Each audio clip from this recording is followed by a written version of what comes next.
Hey everyone, today we're going to do this pretty and bright masquerade mask. I'm going to be using the Global Rainbow Cake in the color French Quarter for the base of this look. First I'm going to start off by spraying my Kryvaline black sponge about 7 or 8 times and then swiping it across the cake. Then I'll start with the lightest color on the inner corner of my eye and I'll pat up and down above the eyebrow and down below the eye. And then I'll switch over to the other side, meeting up the light green color and do the same exact thing on the other eye. All of the colors in this cake are metallic except for the green, and I needed a little bit more purple on my sponge, but that's no problem. I just spritz it again and reload, and then come around to the outer edges and add a little bit more purple. Then I go in with my finger under a baby wipe and just shape it out exactly how I want it, and I'm going to be using a gem cluster for this design, so I go ahead and apply my adhesive and let it sit and get tacky. And then I'll load up my one stroke brush. This is a 3/4 inch flat brush with Diamond Effects Springtime. So I'll make 2 small petal shapes and then I'll come to the bottom and just flick it up. Next I'll come below the other eye and do the same exact thing. So 2 small little loops, but then I'll flick it down instead. And you could just leave it like that as an asymmetrical mask look, or you can make it more symmetrical like I'm going to do here. So I'm just going to do the same exact thing above each eyebrow and then the same thing below the eyes as well. So 2 small loop shapes and then just flick it out and down.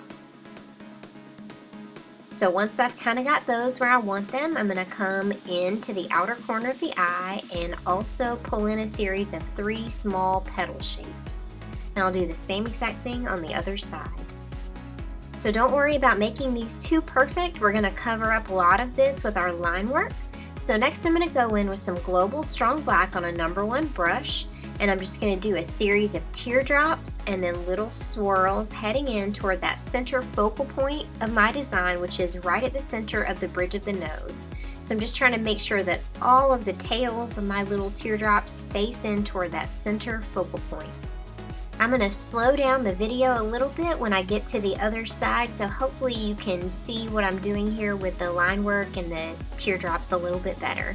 So I'm using 2 different techniques here. For some of them I'm doing the drag and drop method just like I did right there. Sometimes I find that easier to do on myself when I'm heading in toward the center of my nose. And then sometimes I'll do the push and pull method. So that's what I'm doing right there. And there's another drag and drop swirl. And some more teardrops heading in there. And then I'll do another swirl from the side of the eye and then come back at the tip and loop it around back to the outer corner of the eye. And then I'll do another series of teardrops heading in.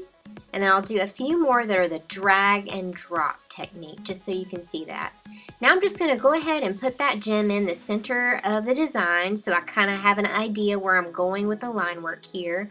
And I wish I would have made those little curve ends just a little bit smaller when I did this one. So if you try this, you might want to make those a little bit smaller too. So I'm just heading in again toward that center focal point with some teardrops and some swirls. So I'm just pushing and pulling in. Then I'll make another swirl. So next I'm going to go in with a really well-loaded brush and I'm just going to make a series of dots. The way that I make really perfect dots I found is just to get that nice little ball of paint on the end of my brush. Next I'm going to go in with some Afterglow Icy Blue Fairy Wing Cosmetic Glitter and then some Superstar Amethyst on the lips. It's a really beautiful purple shimmer color. And I'll add some more of that glitter on my lips as well.